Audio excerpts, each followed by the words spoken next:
This is more Doug DeMuro, and today I want to talk about the 6 best BMWs ever made. Last week I went on a big rant about how BMW is a disaster of a brand now and they are not in good shape, but today I want to kind of look back on the history of BMW and talk about the best BMWs ever made, the best cars they ever did. My favorite BMWs, basically, the best BMWs in my opinion. It was going to be a list of 5, but I couldn't figure out which one to eliminate, so it's going to be 6. So here goes. Before I get started, be sure to check out Cars and Bids, which is my enthusiast car auction website and the best place to buy and sell cool cars from the 1980s and up. Cars and Bids has had some amazing sales recently, including this Infiniti Q45 with under 9,000 miles that sold for $27,000, this beautiful Porsche 911 Cabriolet, which sold for over $47,000, and this 1997 Toyota Land Cruiser, which sold for $26,000. If you're looking to buy or sell a cool car from the modern era, the 1980s and up, Cars and Bids is the place, with daily auctions of cool cars and amazing variety. Check it out at carsandbids.com. Okay, best BMWs ever. I've got these ranked. I'm going to start at number 6 and finish with number 1, the best BMW, my favorite BMW of all time. The number 6 best BMW is the 2 Series Grand Coupe. No, I'm kidding. That might be the number 1 worst. No, it's not that bad, but it ain't good. Okay, truthfully, the number 6 BMW is the original X5. I know this is going to be a little controversial, but the original X5 was a seminal car in the car industry, frankly. It wasn't the first luxury SUV to kind of go after the suburban market, like the regular people, not off-roaders, just like regular. The Mercedes ML came out in 98, the Lexus RX came out in 99, the X5 came out in 2000. But the benefit that the X5 had was really the first one to go after the sporty market. The ML and the RX were luxury oriented. The Land Rover Discovery, cars like that, were off-road oriented. The X5 was like, here's a sporty brand making a sporty SUV. We're going to give it a shot.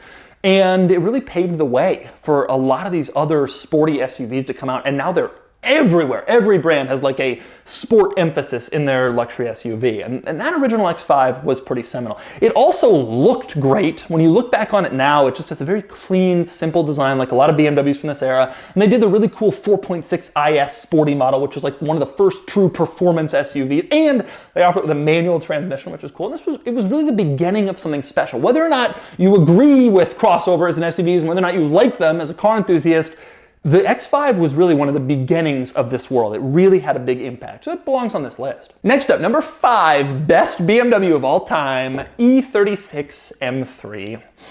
If you're my age, early 30s, late 20s, even on your early 40s, this was the first BMW that you really coveted. You really wanted it. The E30 M3 came out and it was special, but it was always rare, kind of. You didn't really see them. And E36 M3 is a lot more common here in the States. You saw them, and it was the first pretty popular M car. And at the time, it was just a total force. And few European brands were doing this. Mercedes was just like merging with AMG and coming out with the first models. The AMG C-Class came out in 96, but BMW came out first and they had a manual. The AMGs were always like more muscle car, straight line type cars. The A36 M3 was just, it was just there. It was cool. And yes, the North American version had a detuned engine, but it didn't really matter. It was still a great car. Sporty, fun, exciting, handled great. And I think it really helped pave the way for some of the later M cars. You know, the first few, they started doing it, yeah, we'll give this a shot, we'll give this a shot. But once they saw how popular the E36 M3 was, it was like, no holds barred, M everything, you know, that clearly the American market wants it too. And even other Euro performance cars. The Audi S4 comes out in 2000, probably a direct response to this. And it's funny because I drive these cars now, E36 M3, and they feel slow, and they don't handle that well, and they're not that great. But back then, I mean, the world was on fire. No one was doing it. The Ford Taurus SHO was considered a really good performance car. It was a front-wheel drive V8 jelly bean looking thing. This E36 M3 was in a league of its own at the time. Very special car. Next up, number 4, best BMW. I'm going to cheat a little bit here and say the classics together. The E9 and the BMW 2002. In the world of classic BMWs, these are the two to me that really stand out as special cars. It's not the 507, you know, that was BMW from way back in the day. It's not that impactful. Modern people just don't think about that car all that much. Not the Zeta, that was a funny car, but it's not that great of a car, right? It's funny. But the E9 and the 2002, the E9, let me start there. The E9 is an absolutely gorgeous car. This was sort of like what would be now the 8 Series, the 6 Series of its day. And I think history is going to treat this car very well. It already is. These are coming up in value, but I think it's going to go way higher. First off, I think this car deserves to be mentioned on a list of the most beautiful cars ever made. It is gorgeous. Unbelievably beautiful. That's a list I will make on this channel eventually, by the way. But I've also driven E9s, and they drive great. I mean, they're manuals, and you feel pretty connected, and they feel kind of old school, that vintage vibe to them. It just feels wonderful. Not that spry like modern BMWs, not that fast, but they feel relaxed, vintage, cool, whatever. It's great. And it's a great classic. And I've started to notice these cars appear more in movies, driven by like the strapping, handsome lead male character, and that's a good sign. For the future collectability. Like when you're associating a car with a type of person that a lot of guys ascribe to be, and you're getting to be collectible. The other classic, 2002, BMW 2002 of course belongs on this list. It's sort of the BMW that preceded the BMW as we know it, you know. But beginning in the 80s and the 90s, BMW was just known for the 3 Series. That was their car. And the 2002 was the 3 Series before the 3 Series, really. It's fun to toss around, fun to drive, very connected to the road, amazingly low on power by modern standards, but the DNA was there to be foundational for BMW. You have a small, spry little car, rear-wheel drive, you know, enough room to be practical, and they're a very special car from a BMW point of view. And also, it's just a wonderful idea of a car. Rear-wheel drive, sporty, relatively affordable. And this was the malaise era, the 70s. This was a time when a lot of crap was being built. And here was this like glimmer of hope that fun cars still existed. And it kind of planted the seed for a lot of future BMWs. Next up, the number 3 best BMW of all time. This one is going to be controversial. The current M2 competition, M2 CS, and just the regular M2. It's going to be really controversial, but I think as this car ages, we will look back at it as one of the greats. I really believe that. The regular M2 is very nice, but this is specifically kind of more geared towards the competition, the manual competition, and the CS. The simple truth is this. BMW is going to have to start electrifying its models. Everybody's doing it. Plug-in hybrids, electric cars, it's the wave of the future. And you see it on everything, even supercars, LaFerrari, 918 Spider, Taycan. I mean, this is how the industry is going, which is fine, except for those of us who really enjoy the feel of a, you know, stick shift car with a gasoline engine, the sound, the feel of building power, that's going to start to go away. Now, it's replaced by other feels, but it doesn't necessarily always replace that original feeling. And this car, the current M2 competition, the CS, it just kind of feels like it might be the end of the manual transmission, rear-wheel drive, gas-powered, right-sized BMW that you can toss around. It almost feels like the conclusion of what the 2002 started 40 years ago. Now, I reserve the right to change this if the successor that follows up on the current M2 is still gas-powered, manual, rear drive, and better than the current model, which might happen. But even if that happens, my thought is the next one won't be. Like this might be the last, the current M2, for this kind of car, but if it isn't, the next one will definitely be the last. After that, it's gonna be a plug-in hybrid, manual transmission's gotta go. So if we're not at the end of the line now, we're really close to it. And I think these cars will be revered. The M2 CS, the competition, sort of in the way that this car is. Frankly, the Ford GT, the Porsche Carrera GT, sort of the last analog supercars. Everybody agrees, modern supercars, plug-in hybrids, they're great, but there's a reason that this car is worth double what it was when it was new. Same with Carrera GT. And I think the M2 competition, the M2 CS with a stick shift, they will be viewed with sort of that lens of the last analog sports cars that BMW ever gave us in the old sense. Or maybe the next generation will. But still, you're in that world. You can see this doesn't have long left. You can tell this is coming up on the end, and these might be some of the most special. Next up, number 2 greatest BMW of all time. E30 M3.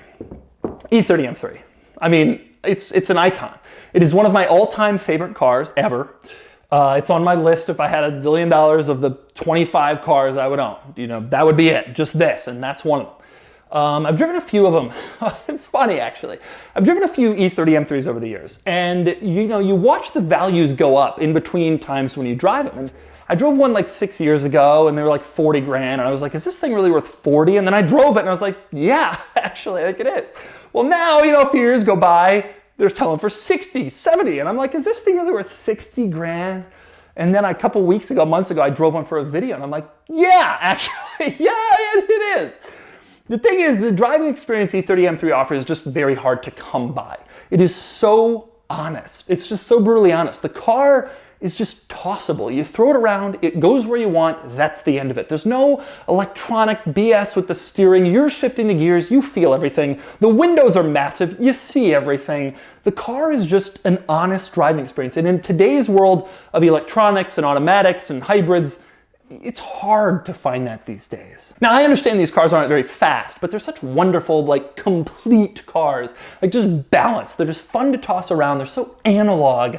They're so enjoyable. You get behind the wheel and it's not just the driving experience. They also look cool with their like flared fenders, late 80s flared fenders, which I just love. That is really getting hot. All those 80s flared fender cars are becoming very valuable. And the wing.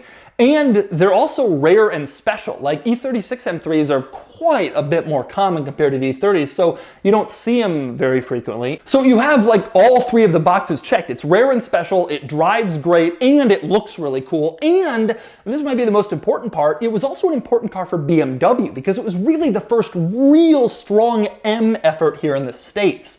You know, earlier ones had been super short production runs. The M5 was sold here in '88 for 1 year. The M6 was a really short run. The M3, they gave it a few years, a little bit of runway. Let's see what the Americans do. Do they actually want this thing? Well, yeah, actually, we bought a lot of them. And that convinced BMW to start bringing us more and more M cars. And it's kind of snowballed from there. And you can look back on that car as the E30 M3 is one of the seminal cars. But number one, the number one greatest BMW of all time. E39 M5. This I'm sure will also be controversial, but I have to say, when I was making this list, I Googled like best BMWs ever because I wanted to see other people's lists, but also wanted to make sure I wouldn't forget any. And the only car that was on every list from Road and Track and blah, blah, blah, and all the magazines and all the, you know, pundits, E39 M5. And it's often at the top. I think the E39 M5 was the high watermark for BMW, sort of in the way that the Carrera GT was the high watermark for Porsche, in the sense that this was something really special that never really got replicated again. If you liked that analog feel, that old school driving experience, this was it. This was the top. And you had all the right ingredients. You had a naturally aspirated V8, you had a manual transmission, you had a relatively simple interior, no stupid screens or tech that got outdated. Build quality was great inside the car. There's some reliability problems, but if you touch buttons and I mean, it's nice in there, nicer than modern BMWs. It felt so solid, and it had this gorgeous, understated look. You know, BMW took a long break from this understated, beautiful styling, went to more expressive stuff, and they've only recently come back. But by then, you know, the balance of the car is kind of gone. And to me, balance is really the key to this car. About 400 horsepower wasn't excessive, but it was more than enough to make the car fun. And it was gorgeous. And it was cool. And it was aspirational. When I was in middle school, this car was on sale. And I wanted nothing more in the world. And I remember seeing one at my middle school drive past. And I remember like chasing after it. It was blue. And I just thought, grew up in Denver, and nobody had cars like that in Denver back then. And I just thought it was the coolest thing in the world. And it just was really special. And I think this car will continue to get more and more special as the car industry continues to move away from cars like this. The E30 M3 was sort of started something. The E39 M5 was sort of best of breed. And so that's why it goes here at number one. So, now that I've given you my top 6 greatest BMWs, I want to talk about a few cars and why they didn't make this list. Go quick, but there's a few that people are going to be emailing me. Why isn't this on here? Well, here's some explanations. Okay, first off, the M1 and the Z8. These were sort of BMW's supercars. Both were amazing. The M1 is ridiculous. The Z8, one of the most beautiful cars ever made, but truthfully, this wasn't really part of BMW's core. They were kind of distractions. Neither of them sold all that well. And they're not revered kind of like other exotics, even from their eras. They've come up in value a bit, but BMW just doesn't have Ferrari, Lamborghini type of brand name. They're cool cars, but it just doesn't feel like part of the core that makes BMW so special. Next up, a lot of you will be surprised, I do not have the BMW 1 Series M on this list. For years, I talked about this as one of my very favorite cars in existence. I no longer think that. The truth is, the M2 was better. I loved the 1M because I always assumed BMW was never going to be able to follow it up quite as well as they did it initially. But actually, the M2 is better. It drives better, it's faster, frankly, I think it looks a little better. And the M2 Comp and the M2 CS are even better still, raise the bar further. And now I look at the 1M and I just see it as, you know, a car that was made and then succeeded with a better car, which happens, you know, in the car world. At the time, I thought it was the end of the line, but I don't see it that way anymore. Another car a lot of people are going to be wondering why isn't on this list, the Z3M Coupe. These cars have become very valuable in the BMW world. They're very famous. And they're cool. They really are. But the appeal of them is so narrow. Like, it's a very car geek type car. If I was making this list like the coolest geeky BMWs that real car enthusiasts love, obviously this would be on it. But it's just kind of more of a narrow appeal to be considered one of the greatest BMWs of all time. Next up, 850 CSI. A lot of people wonder why I don't have an E31 on this list. You know, it's interesting. When I was a kid, E31 was out, and at the time, it got an enormous amount of criticism for its size. It was a large luxury BMW, didn't really fit in with the rest of the lineup, and nobody was a big fan of this car. And only in the last few years have people come back and said, that's one of the greatest BMWs of all time. I'm thinking, what are you talking about? Like, when the 8 Series died in like 98, they didn't replace it for years until they came out with the 6 Series.